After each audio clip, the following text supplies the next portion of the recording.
राधे राधे। मनीषा की कहानी में आपका स्वागत है। हो आप भी अच्छे होंगे, मैं भी अच्छी हूँ। तो आप 5 मिनट, सिर्फ 5 मिनट पूजा करने से कैसे अपनी सब मनोकामनाओं को पूरा कर सकते हैं इस कलयुग में।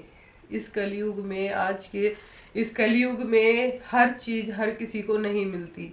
वो एक ऐसा 5 मिनट के कौन सी पूजा होती है जिसके करने से हम 5 मिनट के पूजा से सब कुछ पा सकते हैं जो हम चाहते हैं, जो हमें चाहिए।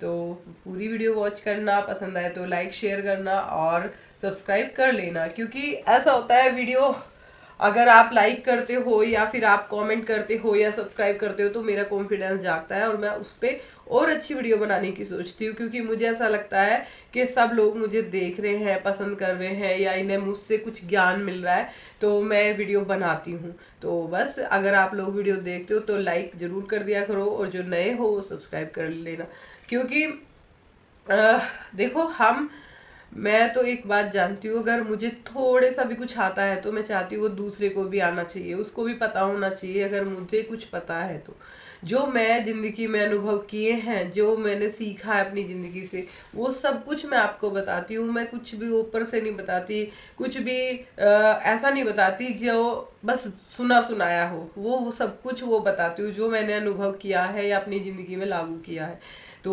ऐसे तो बहुत लोग हैं बताने के लिए, लेकिन जो मैं सिर्फ अपनी सच्चाई बताती हूँ और मैं चाहती हूँ जो मेरे साथ चमत्कार हुए हैं वो लोगों के साथ हों, उनका भी भला हो, उनकी ज़िंदगी में भी खुशियाँ आए और वो भी अपनी ज़िंदगी में सब कुछ पा सकें जो वो चाहते हैं पाना। तो इस कलयुग में, आज की तारीख में, हर बंदा मेहनत करता है, बहुत कुछ करता है, चाहता है कि वो भी तरक्की करे, लेकिन तरक्की हो नहीं पाती।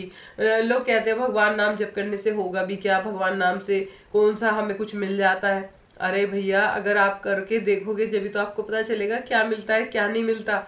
तो इसीलिए कभी भी आप ये मत सोचो कि भगवान नाम से हमें कुछ नहीं मिलता। हमारी कुछ लोग कहते हैं हमारी किस्मत में होता है जो वो मिलता है। हमारी किस्मत में था तो मिल गया, भगवान की पूजा करने से थोड़ी मिलता है। अगर भगवान की पूजा करने से नहीं मिलता तो आप ये बताइए और कैसे मिलता है। कुछ लोग तो चांदी का चम्मच लेके पैदा होते हैं तो उन्हें चांदी के चम्मच के हिसाब से उन्हें कुछ करने की जरूरत ही नहीं मिलती, क्योंकि वो पिछले कर्म में इतने अच्छे कर्म करके आए हुए होते हैं तो इस जन्म में वो बैठ के आराम से खा लेते हैं। और कुछ लोग पिछले जन्म में इतना कुछ करके आते हैं जो इस जन्म में बेचारे परेशान होते हैं। तो हर किसी का भाग्य अलग है, हर किसी का सोचना अलग है। तो अगर हमारे पिछले जन्म में हमने कुछ भी बुरा किया होता है जो इस जन्म में हम परेशान होते हैं, तो क्या करते हैं वो, इस जन्म में हम भगवान से प्रेम करके, भगवान से पूजा पाठ करके अपने कर्मों को कटवाते हैं ताकि ये वाला जन्म भी हमारा सुखी हो सके। तो बस ये है कि आप 5 मिनट अगर अपने मन से भगवान का सत्संग करते हैं, भगवान की पूजा करते हैं, तो आप जो चाहे, जैसा चाहे वो भगवान से करवा सकते हैं। ये आप मेरे कहने से सिर्फ 1 महीना करके देख लो। किसी भी मंदिर में कहीं भी अगर वहां पे कीर्तन चलता है, भजन चलते हैं, आरती चलती है, तो आप नियम से सिर्फ 1 महीना, बहुत बड़ा समय तो नहीं मांगा ना मैंने आपसे, बहुत बहुत बड़ा काम तो नहीं करने को बोला, सिर्फ एक महीना आपको टेस्ट के लिए कि आपकी जिंदगी कैसे बदलती है आप खुद देख लोगे। तो 1 महीना आप उस सत्संग में जाना शुरू करें। वहां पे अगर आपको ढोलक आती है तो ढोलक बजाएं, ताली आती है ताली बजाएं, भगवान का सिमरन आता है सिमरन करें, और नहीं भी कुछ आता है तो सिर्फ बैठ के वहां पे जो वो बोलते हैं उसे ध्यान से सुने। इतना, सिर्फ इतना सा काम है ये, इतना सा। और इतने से काम से ही ना, आप यकीन मानना, आपकी जिंदगी पूरी चमत्कारों से भर जाएगी, बदल जाएगी।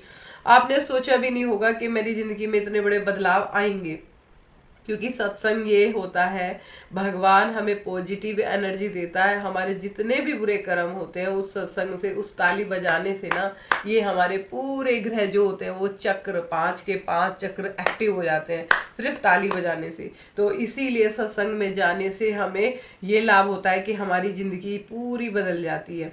तो सत्संग करें, सत्संग सुने।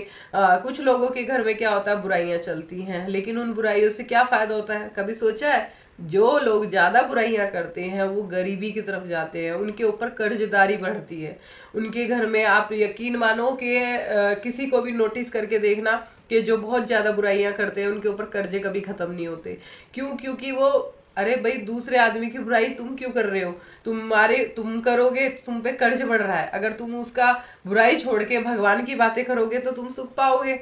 अगर तुम्हारे घर में कोई आता है और आके तुमसे बात करता है, तो तुम अगर भगवान के बारे में बातें करते हो ना, चर्चा करते हो, जैसे कि नारायण ये करते थे, राधा कृष्ण कृष्ण जी वहां पर ऐसे थे, या कृष्ण जी ने ये किया, राधा जी ने ये किया, ऐसी चर्चाएं करते हो, सत्संग टाइप इन्हें बोलते सत्संग। तो अगर आप ऐसी बातें करते हो, भगवान मतलब घर में जो आपके बच्चे सुन रहे हैं, आपके घर में ऊर्जा आ रही है, अच्छी पॉजिटिव ऊर्जा आ रही है, भगवान की ऊर्जा आ रही है, तो वो क्या होगा, आपके जीवन में चमत्कार करेगा। अगर आप किसी की बुराइयां करते हो तो वो आपके जिंदगी में कर्जदारी बढ़ा देगा, आपका कर्जा बढ़ा देगा। यकीन मानो, आप पैसे को दुखी हो जाओगे। अगर आप अपने घर में बैठ के किसी दूसरे की बुराइयां करते हो, किसी दूसरी लेडी को बुला के साथ में बातें करते हो, तो ये सत्संग जो है हमारी ज़िंदगी में बहुत उन्नति करता है। जो लोग बहुत ज़्यादा परेशान हैं, थक चुके हैं, उपायों ने शूट नहीं करते, वो चाहते हैं कि हमारी ज़िंदगी में बदलाव आए, हम ठीक होएं, स्वस्थ होएं, और हमारे घर में धन भी आए, पैसा भी आए, हमारे बच्चे हमारी सुने भी, हमारा मकान नहीं बन रहा है, हमारा मकान बन जाए। तो वो बस मेरी एक बात मानो, सिर्फ तुम 1 महीने के लिए किसी भी मंदिर में, गुरुद्वारे में, किसी भी स्थल पे आप जाना शुरू करो, वहाँ के सत्संग में शामिल होना शुरू करो, अपना योगदान देना शुरू करो सच्चे मन से। परमात्मा सच बताओ, सच्चे मन से। तो फिर आप ये लगा लो, आपकी जो भी मन्नत होगी, जो भी इच्छा होगी, जो भी कुछ होगा, वो चमत्कार की तरह पूरा आप खुद होते हुए देखोगे। क्योंकि कहते हैं ना, चमत्कार होते हैं जब भी इंसान को विश्वास होता है। तो ये विश्वास, ये चमत्कार मैंने बहुत बार देखा है। तो मैं इसीलिए आप लोगों से कह रही हूँ, अगर आप चाहते हो अपनी ज़िंदगी में बदलाव हो, हमारी ज़िंदगी में खुशियाँ आए, और एक 5 मिनट की पूजा से ही हमारी ज़िंदगी बदल जाए, तो प्लीज़ आप सत्संग जाओ, सत्संग करो। नहीं कुछ भी कर सकते, आप 2-3 औरतें बैठ के ही वहाँ पे महादेव की या किसी भी भगवान की चर्चा करो, वो सत्संग होता है। तो उससे भी आपका भाग्य बदल जाएगा। क्योंकि ऐसा होता है, जो आप पता है क्या, जब सत्संग में जाते हैं, भजन होते हैं, कीर्तन होता है, तो जब भगवान के भजन चलते रहते हैं, तो हमारा जो आत्मा होती है ना, वो रो पड़ती है, वो आत्मा रो पड़ती है, हमारे दुख से रो पड़ती है। हम दुखी होते हैं ना कि भाई ये भगवान हमारी सुन नहीं रहे, हम परेशान है पैसे को लेके, या हमारा घर नहीं बन रहा, हमारे बच्चे का भविष्य नहीं सिक्योर हो पा रहा, उसकी जॉब नहीं लग रही, उसकी शादी नहीं हो रही, तो हमारे आंसू झलक जाते हैं। जिस दिन आपके वो आंसू झलक जाते हैं ना, तो समझ लेना प्रभु तक आपकी बात पहुंच गई है, और अब आपके दिन बदलने वाले हैं, आपके घर में बदलाव आने वाला है। तो ये सत्संग इतना चमत्कारी होता है, आपके 5 मिनट का सत्संग आपके जीवन को बदल के रख देता है। क्योंकि वो आपको, एक तो वहाँ जाने के बाद आपका डिप्रेशन खत्म होता है, आपको आनंद आता है। दूसरी बात, वहाँ की जो इतनी पॉजिटिव एनर्जी, इतनी पॉजिटिव ऊर्जा होती है, वो आपके शरीर उसको ग्रहण करता है, तो उससे आप एक्टिव होते हो। तो ये सब चीज़ें जो होती हैं, वो सत्संग से ही प्राप्त की जा सकती हैं। आप सत्संग करो, 5 मिनट का सत्संग जिंदगी में चमत्कार से भर देगा। यकीन मानो, आप मुझे कमेंट करके खुद बताओगे कि हम 5 मिनट मंदिर गए थे, वहाँ सत्संग में हमने अपनी हाजिरी लगाई है। जिसे डांस आता है वो डांस करके हाजिरी लगा दे, जिसे गाना आता है वो गाने गा के हाजिरी लगा दे। तो सत्संग में आप कुछ भी करके अपनी हाजिरी लगाओ, और फिर देखो कमाल क्या करते हैं नारायण। बहुत बहुत आनंद आएगा, आपके जीवन में पूरा बदलाव होगा। तो वीडियो अगर अच्छी लगे तो लाइक, शेयर, कमेंट करना। मिलते हैं।